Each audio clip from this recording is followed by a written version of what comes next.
Welcome back. Welcome back. Welcome back. Welcome back.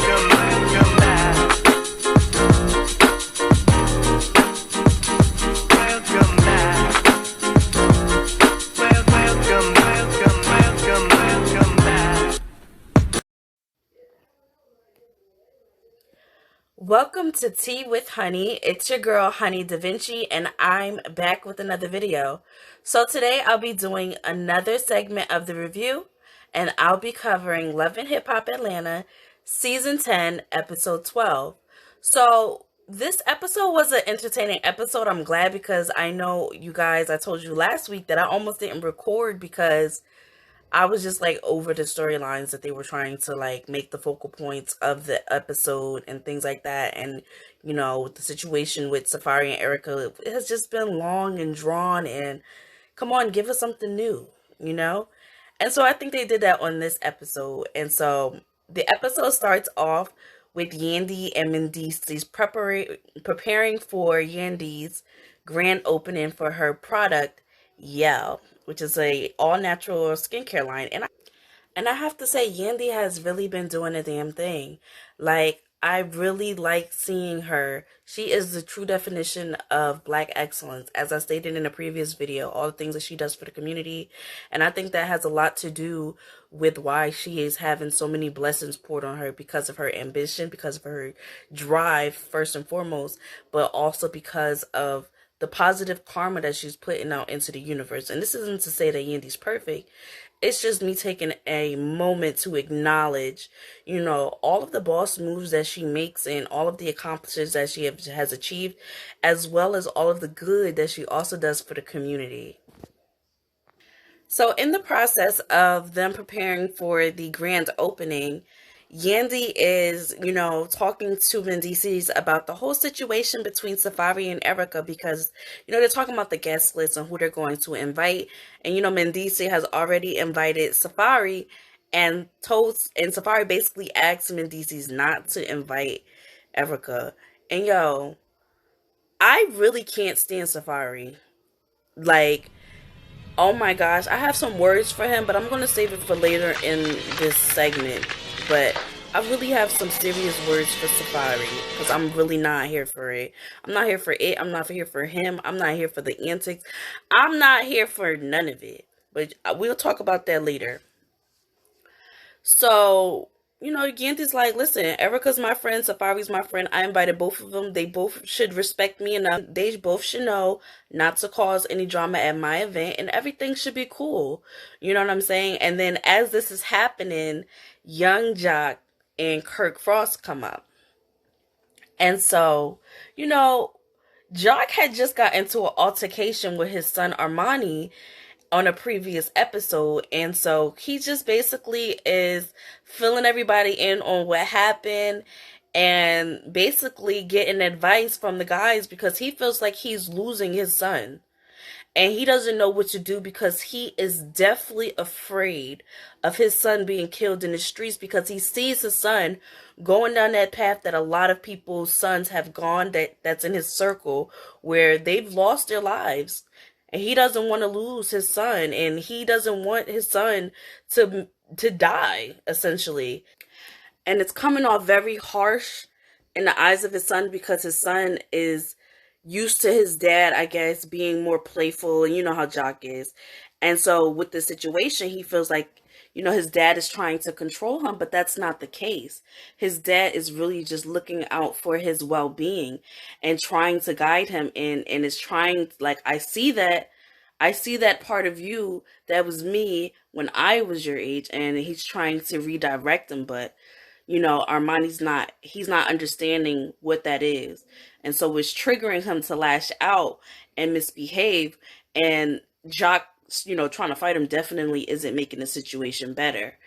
But, the guys, I feel like they gave him some great advice, that's not how things are going to work when you're talking to your kids. And I thought that it was a great conversation for them to have, you know what I'm saying? Because it's a serious topic, especially as a young Black man in America. one false move and you can either get killed or you can get tried as an adult. You get what I'm saying? And so, being that he really cares about his son, he's just trying to redirect and, trying to intervene and intercept any possibilities of that happening, which is very tough for any parent to do. Another thing that happened in the episode was Erica sat down with her divorce lawyers. So, as we all know, Safaree and Erica have been going through all of this stuff together with, just basically not getting along, fighting, destroying property, and all of these things. And so, in the last episode, we saw that Safaree sat down with the lawyer and was crying. Well, crocodile tears, fake crying, acting like he was just some old caring and feeling and all these things, which is all fake, fraud, pretend. And basically, Erica's sitting down trying to figure out what's going on because he's trying to rush the divorce process. He's trying to get it expedited before she even goes into labor. And honest to God, I'm going to be real. I think that Safaree wants Erica to miscarry. She went to the hospital not too long ago because the stress put so much strain on the baby that she almost went into premature labor. And so now Safaree's like, oh, I don't want this baby anyways. Let me stress her out even more with this divorce. Let's do the divorce while you're pregnant. No, let's do it now before you even give birth. So that hopefully by any stroke of God, it will be a stillborn and I won't even have to deal with this. I honestly believe that. I honestly believe that. And that is very harsh. That is a very harsh statement to say about Safaree's character, but that is honest to God my opinion because Safaree is a sucker. He's a suck ass nigga and I don't like him. He is so fake and so flawed. He has absolutely no respect for women, especially his woman. See, that's the thing. A lot of guys can be the greatest friend. Like the way Yandy described Safaree later on in the episode. Oh, you're a protected. The way a man is with his friends is absolutely no reflection of what he is with his woman. A man can be literally the most helpful, the kindest, the sweetest, the most generous person in the world to his friends, and guess what? Treat his woman like a doormat. And that is exactly what Safaree is. Safaree's that guy. Safaree doesn't want the baby, I understand. But guess what? You came at her. She didn't come at herself. And now that she has the baby, you need to step up. People really kill me with that. With the victimizing themselves for getting someone else pregnant. You're not a victim when you get someone else pregnant. You chose to get them pregnant. Unless you were raped somehow, drugged, or something along the lines of that, if you were participating in consensual sex and you ejaculated in her ovaries, in her cervix, and you fertilized her egg, nigga, you need to step up. Because nobody's stopping you from getting a vasectomy. A vasectomy is reversible. You can reverse a vasectomy. Nobody's stopping you from getting a vasectomy. So if you want to be out here squirting everything, then you need to step up to the plate when that seed is planted and the baby is born. Like Safaree always wants to talk about Erica this, Erica that, Erica this, Erica that. Nigga, boy, bye. Like, what are you? What are you, Safaree? You a half-assed man. You're not even a full man. I ain't ever see you do nothing spectacular for Erica besides buy her some shit that she could buy herself. Because truth be told, she got more money than you.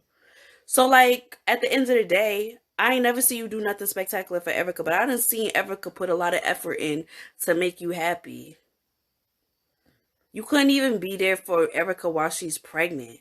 Like, you are the lowest form of a man.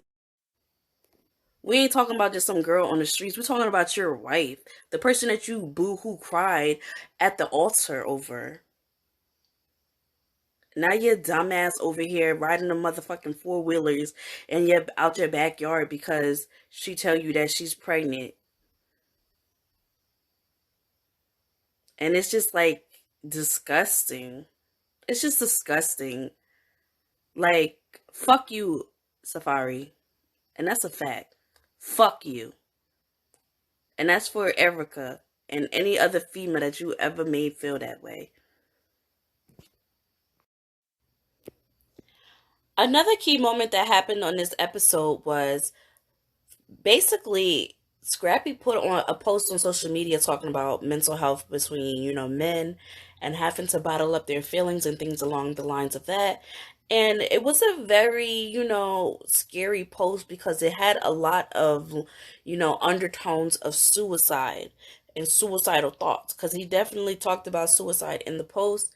And then he went on in his caption to say that he himself was going through that situation. He later cleared up in the episode that he wasn't so much talking about the suicide part. He was basically talking about the situation of mental health with men, having all of these emotions and not feeling like it's okay to speak up. Like he has to be macho all the time and he can't just break down. And man, oh, Scrappy, I'm so sorry you're going through that, baby. Look, y'all know I love me some Scrappy, and I feel like Bambi is being too hard on Scrappy.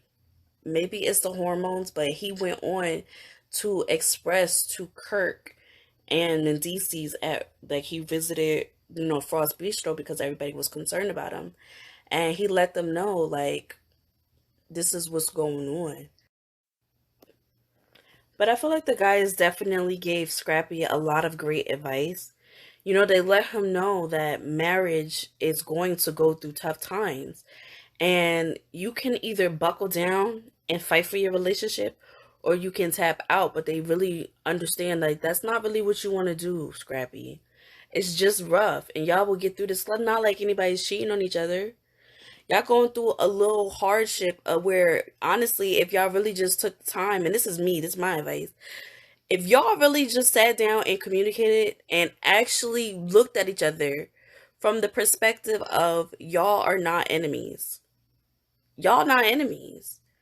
Y'all essentially want the same thing and it's just y'all are failing to do it the way exactly that the other person wants it. You know what I mean? And so if y'all took away some of y'all expectations, accepted each other, then I think that Scrappy and Bambi would find that the issues that they're having are not as big as they seem. Because from my own personal experience, I was in a relationship with someone for 3 years. I know that's not the longest time, but we lived together for the vast majority of that time. I know that's crazy, right? And when me and him was together, we had a lot of arguments and fights. And honestly, that's why we ended up breaking up because I'm not an arguer. I cannot do the arguing. Never could. Never could. I'll debate somebody to death, but when it becomes an argument, it is far too draining for me. You know, there aren't enough words in the world to make me want to go back and forth. Had we just equally, and that's not just on my part, on both of our part, had we just took the time to communicate and not just communicate, but also execute a plan to improve our communication and our actions towards loving each other. You know what I'm saying? But we didn't have that. We had terrible communication.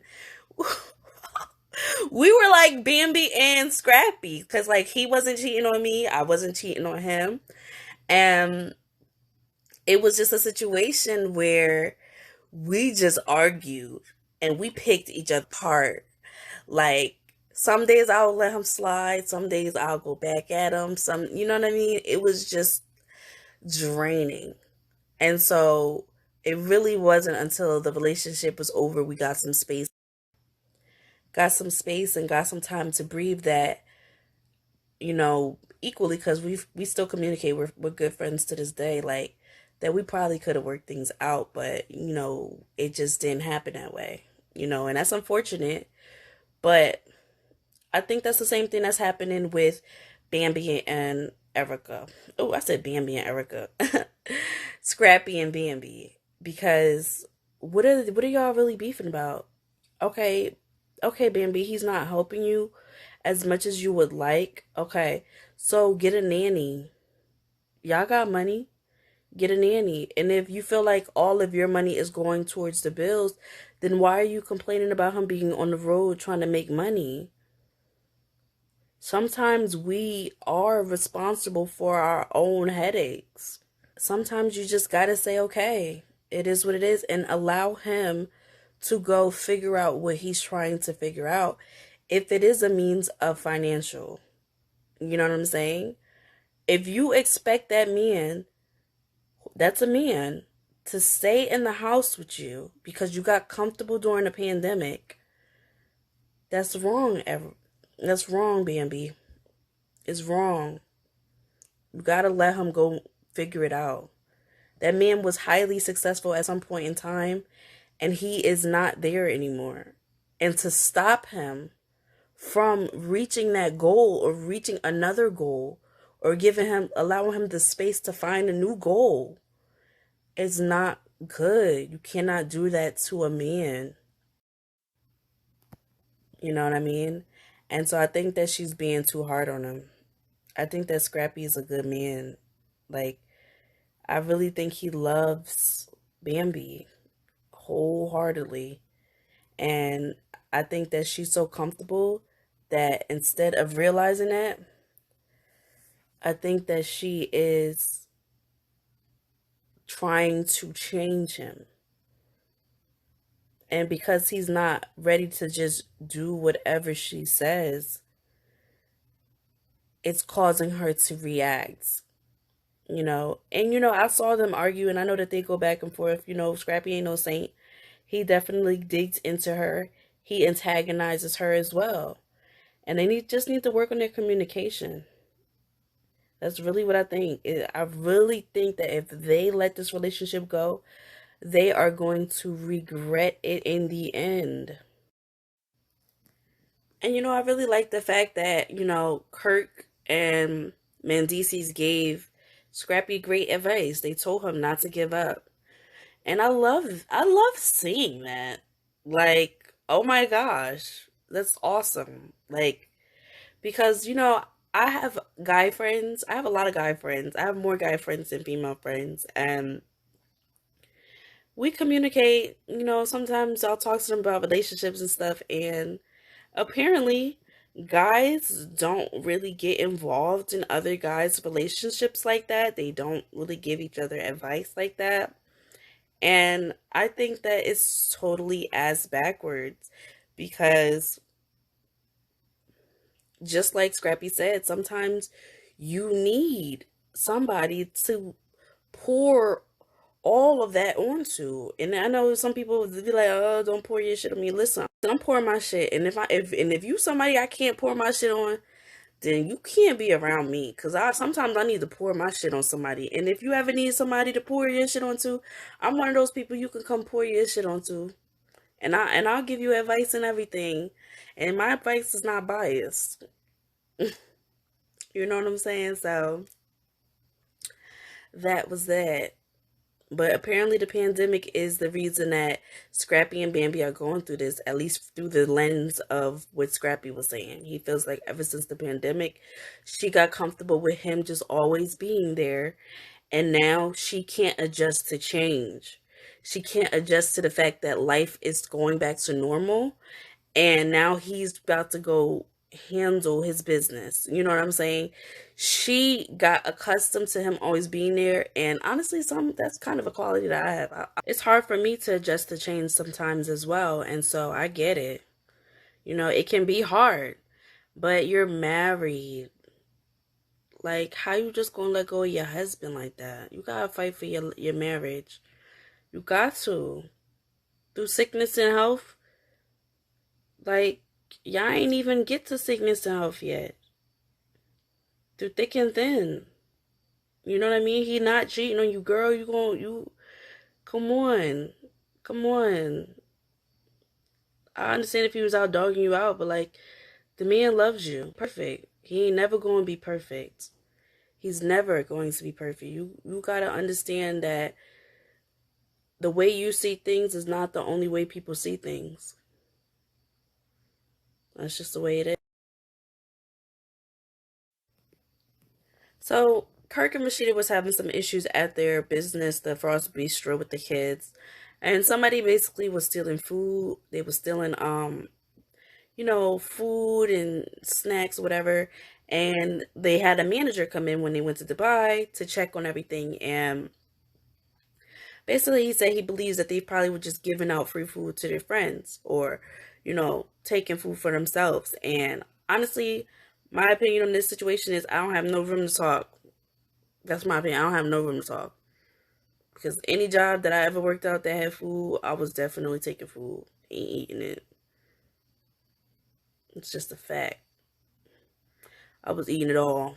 I was eating it all up. And shit, my old job, I still go there and get free food all the time. I ain't gonna say where because I don't need nobody tuning in and then shutting my shit down. But I get free food from my old job. And I don't even work there. I haven't worked there in years. So at the end of the day, who am I to talk about that situation? Next. Okay, so another thing that happened on this episode was Jock had to sit down with Armani, his girlfriend, and as well as Armani's mom.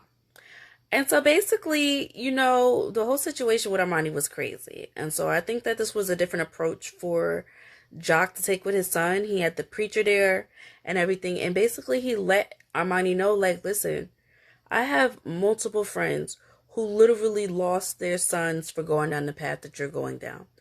I know that it may seem like I'm coming at you, but the truth is I am concerned for you. I love you with all of me. You are my son, and I would never want to lose you. She said, I love my friends, and I'm here for them for everything that they are going through, but I want to be looking from the outside in. I don't want to go through that. And so that's what he was basically expressing to his son. It resonated with his son. I think that the son came there optimistic. I feel like the mom has a lot of sense. And so I feel like prior to them even getting there, she had already talked to him. And I know that Armani really loves Jock. He looks up to Jock, all of that. I think that they just had like a little communication error where, Armani felt like he was grown and that his dad needed to show him some respect, but respect goes both ways. And so, yeah, I was really touched by this situation. I was very touched. Especially how, Armani was like a little man. Another thing that took place on this episode was Yandy's grand opening. So we saw her preparing in the beginning, and so before the episode ended, we got to see what the grand opening looked like. And it was a very beautiful event. She had it all set up like the Garden of Eden and things like that. So at this grand opening, everyone's having a good time. There was a lot of celebrities there, a lot of things going on. And then next, Yandy sees Safaree. So we do remember that Yandy had to sit down with Erica and Erica let her know what's going on. And so Yandy basically tried to talk to Safaree and Safaree basically stonewalled her. He basically had up his macho facade that he has no feelings and all of that. And even if that is true, nigga, you lame as fuck for even feeling like that. And your feelings are your feelings, so your feelings are valid, but you're still lame as fuck. Like, you don't get no points for talking about your wife like that. You don't get no points for mistreating your pregnant wife and then going in public and talking about how you just don't give a fuck about her. Like, he didn't say he don't give a fuck about her, but he basically was like, yeah, whatever, shit happens, it is what it is, I'm out here. Like, that's kind of like the attitude, not even kind of, that is the attitude he was giving towards anything that, Yandy said about Erica. And it really disturbed me. It really disturbed me because anytime you see Erica, like, anytime you see Erica, she is bawling. The girl is broken. The girl is hurt. The girl is crushed. Literally 2 seconds into her conversation with Yandy, as soon as Yandy asked her what's going on, she broke down. And then when you see Yandy talking to Safaree, it's just stonewall. Like, I don't give a fuck. Yo, if I had a gun, I ain't even gonna say it. Man, yo, somebody. I wish Erica had brothers or uncles or somebody to call to whoop his ass. That's what I'm gonna say. That's what I'm gonna say. I wish she had a strong male support system. But then again, if Erica did have that, she probably wouldn't have been with Safaree in the first place. Let's be real.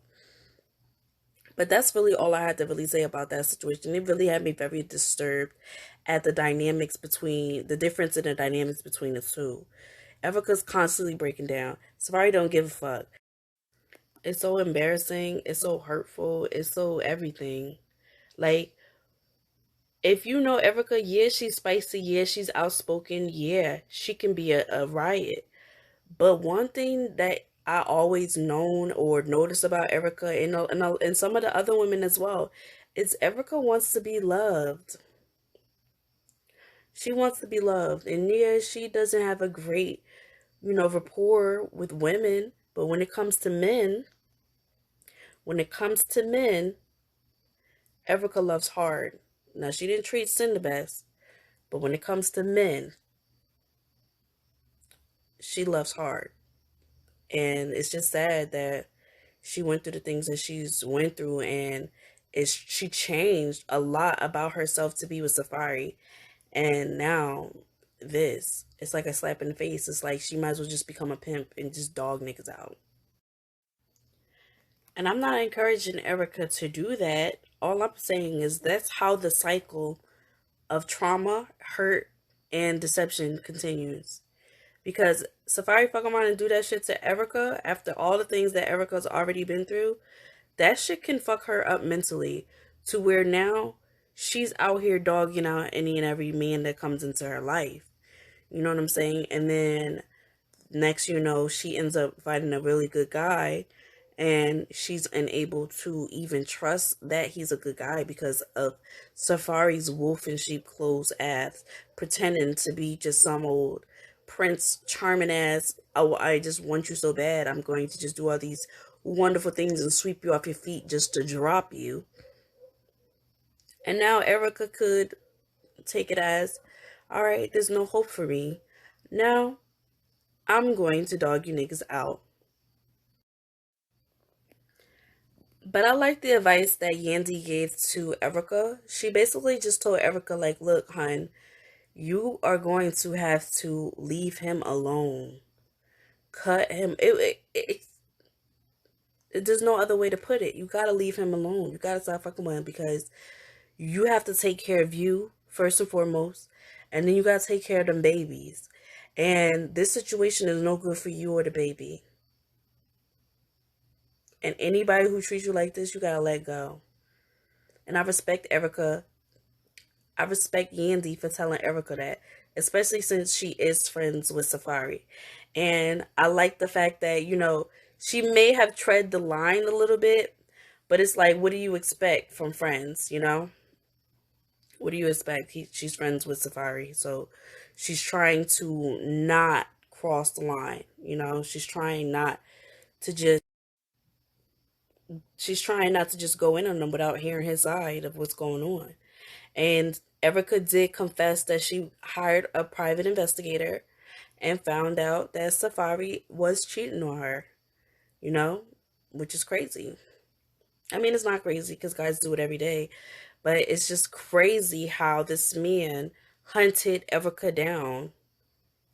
down, persistently sought after her just to do this. Ooh, and when she cried and say, "Why did you do this to me?" Like, listen, triggered and triggered, triggered. I was triggered. Like, I just want to hug Erica and just tell her everything's gonna be okay, and So that you're gonna get through this. And I know how hurtful it has to be with Erica and her track street with men to then be going through this is so embarrassing. So, last but not least, Yandy's grand opening party. Another thing happened here. Bambi and Mama D face off, and I'm so excited to see what's going to happen on the next episode because we know that Bambi is not one of those people you could play with. Play with your kids. Don't play with Bambi. She's not here for it. And she definitely got time though. And so basically, Mama D had to sit down with Sierra in Dubai talking about Bambi and Scrap's business. And she was going all off about lawyers and things like that and talking about all types of craziness. And so Sierra actually recently on the same episode had to sit down with Bambi, letting her know about the conversation that was had between her and Mama D. And so she basically just gave Bambi the heads up that there was some conversation about divorce and lawyers and kids. And, let her friend know this is what happened. And so when she's having to sit down, Mama D comes over and, interrupts Bambi minding her business like Bambi usually does. And so she's saying to her, this whole situation about the divorce, like, my son has lawyers and we have the best lawyers and all this stuff and all this shit, and got up and was talking down at Bambi, and Bambi was like, yeah, go. Because at the end of the day, Yandy is not the one, she's the two. I said Yandy. Bambi is not the one, she's the two. Stop playing with me, Okay? She would do, Santana. do, do. I'm not the one, I'm the And the only two. reason you've been getting a pass is Yeah. because she loves your son. So if I were you, I would advise you to fall back. Because she don't want your son no more. So you are liable to get your ass slapped, Mama D. And all the years she been letting you slide, she probably got a hard ass slap, punch, kick, elbow, power drive, backbreaker, mud stomp, walk 'em like a dog, waiting for your ass. So I suggest you fall back before you get smacked. And so basically, she's talking to Bambi about the situation and saying this. This is what she said to me. She said, I would never put my son or my grandkids in harm's way. And Bambi is like, grandkids? You bringing up grandkids? Like, you've only seen our son a handful of times. Bambi said, either show up, come see them, or shut up. Show up, come see them, or shut up. One or the other. Pick one. Because you talking about the welfare of your grandkids and you don't never see them is irrelevant. Don't put on the show for these good people on Beyonce's internet, on Beyonce's television. Don't do that. Keep it cute or keep that shit on mute. That's essentially what she was telling Mama T. And Mama T got all riled up on talking all that nonsense, but she ain't gonna bust a grape. We all know that. So I thought this episode was very entertaining. I liked it. I like that the storyline got a little juicy because it's been dry. Constantly talking about the Ronnie Rucci situation, nobody cares. Talking about the Baby Tate situation, nobody cares.